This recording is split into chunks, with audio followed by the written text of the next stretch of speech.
ओम शांति। आज दिनांक 23 अप्रैल 2022। बाबा ने महावाक्य में हम बच्चों को जो वरदान दिया, वरदान का मनन कर उसका स्वरूप बनेंगे। वरदान में बाबा बोले, प्योरिटी की रॉयल्टी द्वारा ब्राह्मण जीवन की विशेषता को प्रत्यक्ष करने वाले संपूर्ण पवित्र भव। प्योरिटी की रॉयल्टी द्वारा ब्राह्मण जीवन की विशेषता को प्रत्यक्ष करने वाले संपूर्ण पवित्र भाव। डिटेल में बाबा बोले, प्योरिटी की रॉयल्टी ही ब्राह्मण जीवन की विशेषता है। जैसे कोई रॉयल फैमिली का बच्चा होता है तो उसके चेहरे से, चलन से मालूम पड़ता है कि यह कोई रॉयल कुल का है। ऐसे ब्राह्मण जीवन की परख प्योरिटी की झलक से होती है। अर्थात ब्राह्मण जीवन का आधार पवित्रता। ब्राह्मणों का जन्म पवित्रता के आधार पर होता है। ब्राह्मणों की प्राप्तियां पवित्रता के आधार पर होती है। ब्राह्मणों के चेहरे की चमक पवित्रता के आधार पर होती है। तो बाबा कहते, ब्राह्मण जीवन की विशेषता प्योरिटी की रॉयल्टी है। जितना जितना हम प्योरिटी में आगे बढ़ेंगे, प्योर बनेंगे, मनसा वाचा कर्मणा की शुद्धता रहेंगे, तो बोझ मुक्त, हल्के, खुश, हर्षित मुख, सदा अपने को श्रेष्ठ कुल का समझना है। जिस प्रकार कोई रॉयल कुल का होता है तो उसके चेहरे, चाल चलन, पहनावे से प्रत्यक्ष होता है। ऐसे ही ब्राह्मण जीवन की प्रत्यक्षता का आधार बाबा कहते प्योरिटी है। प्योरिटी से ही ज्ञान की धारणा होती है, बाबा से योग लगता है। प्योरिटी ही फर्स्ट है, उसी के आधार पर ब्राह्मण जीवन टिका हुआ है। आगे बाबा बोले, चलन और चेहरे से प्योरिटी की झलक तब दिखाई देगी जब संकल्प में भी अपवित्रता का नाम निशान ना हो। प्योरिटी अर्थात किसी भी विकार व अशुद्धि का प्रभाव ना हो, तब कहेंगे संपूर्ण पवित्र। तो संपूर्ण पवित्रता धारण करने के लिए बाबा हमें सदा श्रीमत देते, ब्रह्मचारी नहीं ब्रह्माचारी बनो। ब्रह्माचारी अर्थात अपने संकल्प, बोल, कर्म, स्वप्न में भी प्योरिटी हो, वहाँ भी अशुद्धि 1% ना हो। तो बाबा कहते, विकार व अशुद्धि का प्रभाव ना हो, तब कहेंगे संपूर्ण पवित्र। तो सदा यह स्मृति रखना है कि पवित्रता संगम युगी ब्राह्मणों के महान जीवन की महानता है। पवित्रता ब्राह्मण जीवन का श्रृंगार है। जैसे स्थूल शरीर में श्वास चलती है, जिसके आधार पर जीवन चलता है, ऐसे ही पवित्रता के आधार पर ब्राह्मण जीवन टिका हुआ है। अर्थात ब्राह्मण जीवन का श्वास है पवित्रता।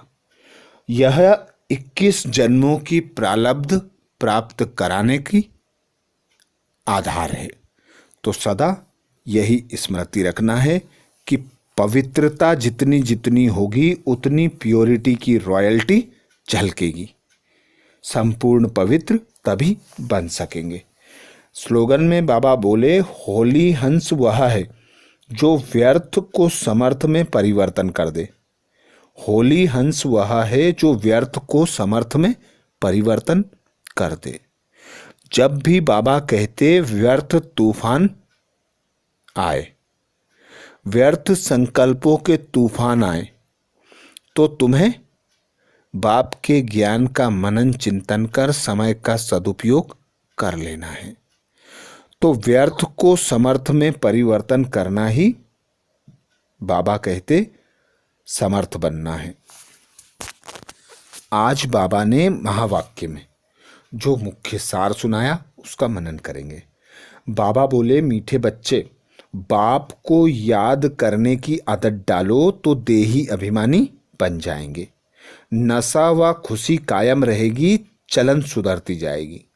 बाप को याद करने की आदत डालो तो देही अभिमानी बन जाएंगे, नशा व खुशी कायम रहेगी, चलन सुधरती जाएगी। प्रश्न किया बाबा ने, ज्ञान अमृत पीते हुए भी कई बच्चे ट्रेटर बन जाते हैं, कैसे? ज्ञान अमृत पीते हुए भी कई बच्चे ट्रेटर बन जाते हैं, कैसे?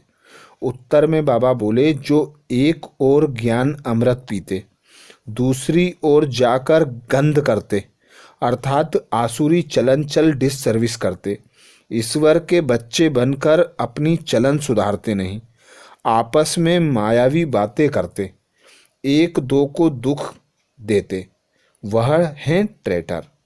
बाबा कहते, बच्चे तुम यहाँ आए हो असुर से देवता बनने, तो सदा एक दो से ज्ञान चर्चा करो, देवीय गुण धारण करो, अंदर में जो भी अवगुण हैं उन्हें निकाल दो, बुद्धि को स्वच्छ और साफ बनाओ। गीत सुनाया बाबा ने, तकदीर जगाकर आई हूँ, तकदीर जगाकर आई हूँ। धारणा के लिए मुख्य सार में बाबा बोले, शुद्ध भोजन खाते हुए भी आत्मा को पावन बनाने के लिए याद की मेहनत जरूर करनी है। याद से ही श्रेष्ठाचारी बन विकर्म विनाश करेंगे। शुद्ध भोजन खाते हुए भी आत्मा को पावन बनाने के लिए याद की मेहनत करनी है। याद से ही श्रेष्ठाचारी बनना है, विकर्म विनाश करने हैं। दूसरा पॉइंट बाबा बोले, इस कयामत के समय में जबकि घर वापस जाना है तो पुराना सब हिसाब किताब चुकतू कर देना है। आपस में ज्ञान की चर्चा करनी है, मायावी बातें नहीं करनी है। इस कयामत के समय में जबकि घर वापस जाना है तो पुराना सब हिसाब किताब चुकतू कर देना है, आपस में ज्ञान की चर्चा करनी है, मायावी बातें नहीं करनी है।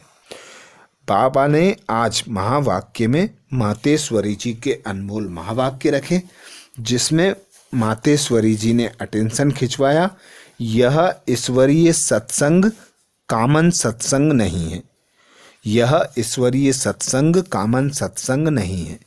मातेश्वरी जी बोली, अपना यह जो ईश्वरीय सत्संग है कामन सत्संग नहीं है, यह है ईश्वरीय स्कूल कॉलेज।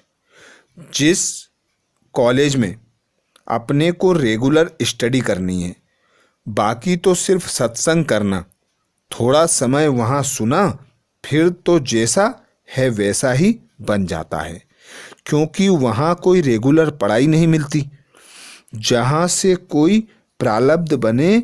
इसलिए अपना सत्संग कोई कॉमन सत्संग नहीं है, अपना तो ईश्वरीय कॉलेज है जहाँ परमात्मा बैठ पढ़ाता है और हम उस पढ़ाई को पूरी धारण कर उच्च पद को प्राप्त करते हैं।